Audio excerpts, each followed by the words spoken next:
৮৫ বছর বয়সে পরলোক গমন করেছেন ভারতীয় সিনেমার এক দিকপাল ব্যক্তিত্ব শ্যাম বেনেগাল। ভারতীয় চলচ্চিত্রে বিশেষ করে সমান্তরাল ধারার সিনেমার ক্ষেত্রে একটি যুগ সৃষ্টি করেছিলেন শ্যাম বেনেগাল। ভারতীয় সমাজের জটিলতা, বাস্তবতা এবং সাংস্কৃতিক বৈচিত্র্যের গভীর চিত্র তুলে ধরেছিলেন তার চলচ্চিত্রের মাধ্যমে। ১৯৩৯ সালের ১৪ ডিসেম্বর হায়দ্রাবাদে জন্ম নেওয়া শ্যাম বেনেগাল চলচ্চিত্রের প্রতি তাঁর ভালোবাসা থেকে একটি অসাধারণ যাত্রা শুরু করেন।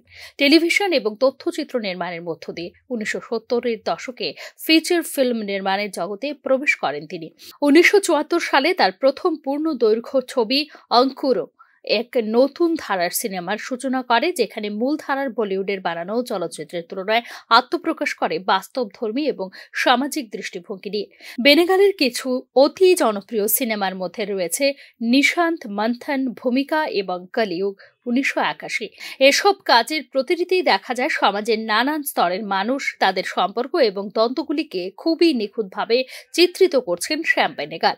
সমাজের অবহেলিত মানুষের কাহিনীর মধ্যে ভারতীয় সিনেমার একটি নতুন যুগের সূচনা করেছিলেন তিনি।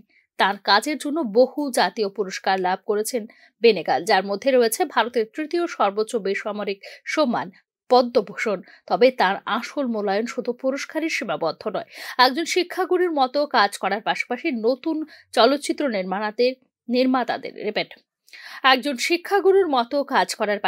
বহু নতুন চলচ্চিত্র নির্মাতাদের প্রেরণা এবং ভারতীয় সিনেমার স্বাধীন এবং অর্থপূর্ণ চলচ্চিত্র নির্মাণের জন্য আন্দোলন সৃষ্টি করে গেছেন শ্যাম বেনেগাল।